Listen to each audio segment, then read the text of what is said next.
بسم اللہ الرحمن الرحیم۔ اعوذ باللہ من الشیطان الرجیم،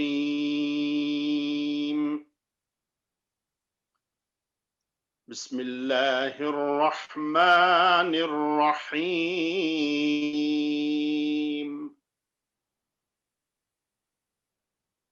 انا اعطیناک الکوثر فصل لربك وانحر ان شانئك هو الابتر صدق اللہ العظیم۔ بے شک اے میرے حبیب صلی اللہ علیہ وآلہ وسلم، ہم نے آپ کو کثرت کے ساتھ عطا فرمایا ہے۔ فصل لربک وانحر، بس آپ اپنے رب کی نماز پڑھا کیجئے اور قربانی دیجئے۔ ان شانئک هو الابتر، بے شک آپ کا دشمن ہی بے نام و نشان ہوگا۔ واخر دعوانا الحمدللہ۔ جزاکم اللہ۔ جزاک اللہ خیر۔ ناظرین السلام علیکم۔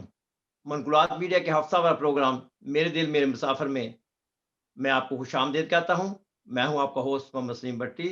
اور میرے ساتھ آج ہوں گے سید نظام الدین چشتی صاحب، حافظ شوکت اوان صاحب، اور بحرین سے عمران احمد صاحب، جو کہ معاشی صورتحال پہ پاکستان کے متعلق ہمیں کچھ بتائیں گے۔ میں دعوت دیتا ہوں سید نظام الدین چشتی صاحب کو پروگرام کو سٹارٹ کریں۔ حافظ اوان صاحب، حافظ شوکت اوان صاحب کو ہم خوش آمدید کہتے ہیں، خاص طور پہ اپنے پروگرام میں۔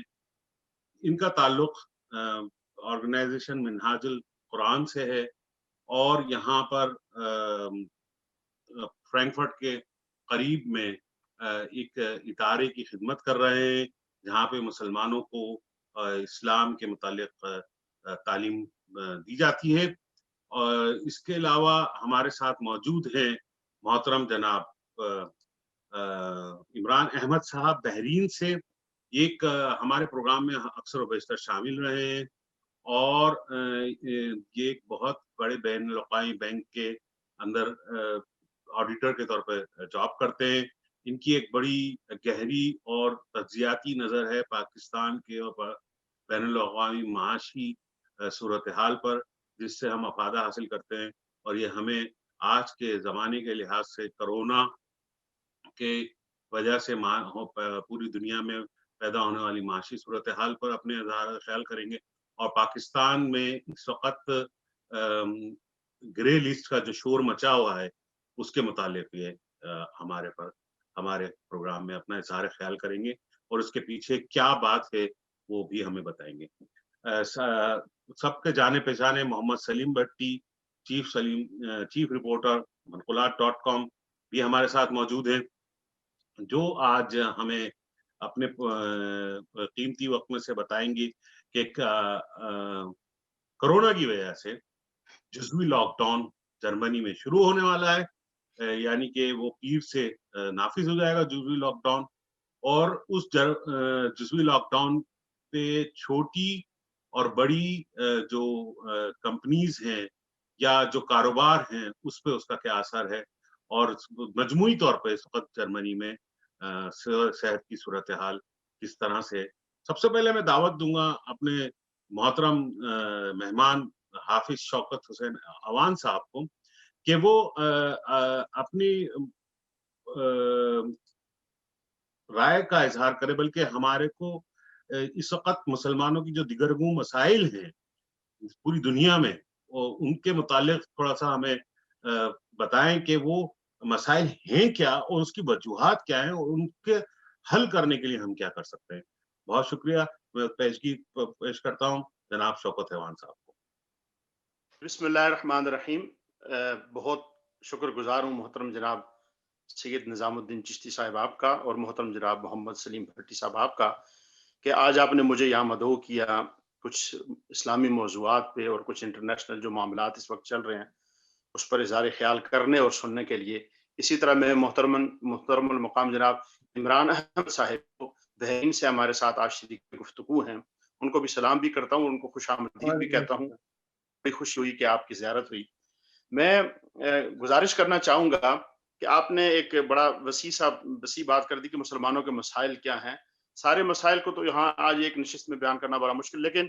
جو سب سے زیادہ جو مسلمانوں کو اس وقت خاص کر یورپ میں جو مسئلہ سب سے زیادہ درپیش ہے، وہ ایک تسلسل کے ساتھ پچھلے کچھ عرصے سے، ویسے تو وقتاً فوقتاً یہاں پر اس طرح کی حرکتیں ہوتی رہتی تھی، لیکن کچھ یہ 2020 کا جو وقت آیا جب جنوری فروری میں ڈنمارک، ناروے میں، سویڈن میں، اس سے پھر آہستہ آہستہ فرانس کا یہ جو چارلی ہیبڈو ہے، اسی طرح پھر جو ابھی جو فرانس کے صدر صاحب کا جو بیان آیا، تو یہ جو اس وقت گستاخان رسول ہیں یا حضور نبی کریم علیہ الصلوۃ والسلام کی شان میں گستاخیاں کرتے ہیں، کارٹونز چھاپ دیتے ہیں اور اس کو نام دے دیتے ہیں کہ جی ہمیں اپنے اظہار کے لیے جو ہماری رائے ہے اس کی آزادی حاصل ہے. حالانکہ اگر میں مذہب کی بات نہ بھی کروں، ویسے تو جتنے بھی دنیا میں آنے والے الہامی مذاہب ہیں، ان سارے کے سارے مذاہب کے اندر مثلا کہ یہودیوں کے ہاں، عیسائیوں کے ہاں، اور جو حضرت داؤد علیہ السلام کے ماننے والے یعنی زبور کو پڑھنے والے صحابی تھے، قرآن مجید نے ان کو صحابی کہا، وہ کہیں گم ہیں اور یا تو وہ کچھ مرج ہو چکے ہیں کرسچن میں، کچھ یہودیوں میں. یہ سارے کے سارے جو الہامی مذاہب تھے، یہ اس بات کی یقین دہانی کراتے تھے اور ان کے ہاں تبلیغ کی جاتی تھی کہ کسی بھی صورت میں کسی بھی نبی کی اہانت نہیں کی جائے گی. جرمنی میں اس وقت تقریباً تمام چھوٹے کاروباروں کو جزوی طور پر بند کرنے کا اشارہ دیا گیا ہے، جس میں خاص طور پر ریسٹورینٹس کا آپ نے ذکر کرا، وہ بھی بند کرنے کا اشارہ دیا گیا ہے. اور یہ خاص بات میں اپنے ناظرین کو بلکہ اپنے دیکھنے والے کو پہنچانا چاہوں گا کہ دیکھیں یہ ایک ایسا ملک ہے کہ یہاں پہ ایک ڈسپلن کا اتنا اچھا رجحان ہے کہ اگر سیاسی لیڈر نے یا حکومت کے اعلیٰ عہدیداروں نے کوئی ہم سے ایز اے عوام کے طور پہ گزارش کی ہے تو وہ تمام کی تمام اس چیز کو اس کے خلاف ہونے کے باوجود بھی، کیونکہ ایک عوام کا یہ خیال ہے یا ایک ادارے کا یہ خیال ہے کہ اس سے جو ہے ہم پینڈیمی یا وبا سے چھٹکارا حاصل کر سکتے ہیں، تو عوام اس ادارے کے ساتھ اور اپنی حکومت کے ساتھ کندھا با کندھا ملا کے کھڑی ہے. یہ صورتحال ہمارے پاکستان میں ابھی تک نہیں ہے، اور ہم ذرا سی باتوں پہ اپنے اداروں پہ اپنی حکومت پہ تنقید کرتے ہیں. حالانکہ اللہ کا اتنا بڑا احسان ہے، ساتھ کے ساتھ مجھے کہنا پڑے گا کہ ہم اتنی بڑی وبا جس سے پوری دنیا جو ہے وہ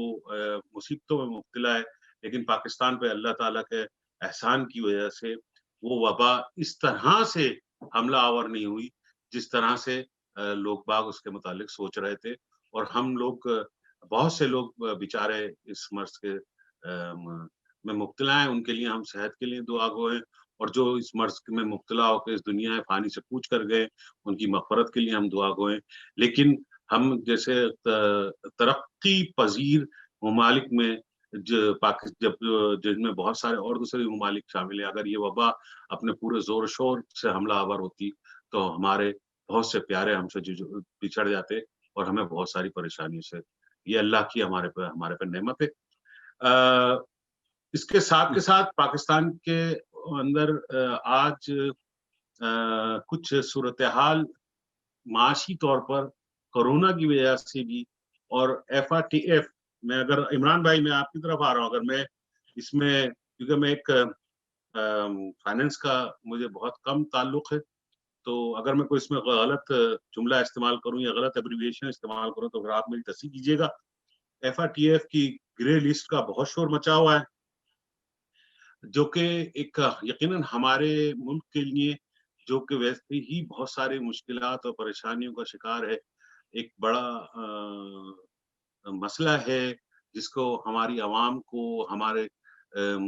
یا اداروں کو مقابلہ کرنا پڑے گا. تو اصل میں اس کا یہ ہوتی کیا ہے، کیا FATF اگر میں نے صحیح نام لے رہا ہوں یہ ہے کیا اور اس میں لسٹ اور گرے لسٹ کا کیا چکر ہے؟ ذرا سا تھوڑا سا ہمارے دیکھنے والوں کو بتائیے گا عمران بھائی. جی FATA 1989 کے اندر ایک ادارہ بنایا گیا تھا جس میں ہوا یہ تھا کہ اس کا BCCI کا جب اسکینڈل ہوا تھا تو دنیا میں بدنامی ہوئی تھی کئی بینکوں کی کہ لوگ اپنا کرپشن کا پیسہ اور ٹیکس کا جو چوری کیا کا پیسہ ہوتا ہے وہ یا دہشت گردی کے استعمال میں. اس زمانے میں وہ کولڈ وار کا بھی زمانہ تھا جو ختم ہوا. پھر انہوں نے سب 12-14 کنٹریز نے مل کر اس کو ایک تنظیم بنایا جس کا نام تھا فائنینشیل ایکشن ٹاسک فورس. انہوں نے بیٹھ کے اپنی مشاورت کی ہے اور بیچ میں انہوں نے کچھ اپنے ایک قواعد و ضوابط جو بنائے تھے اور دنیا کے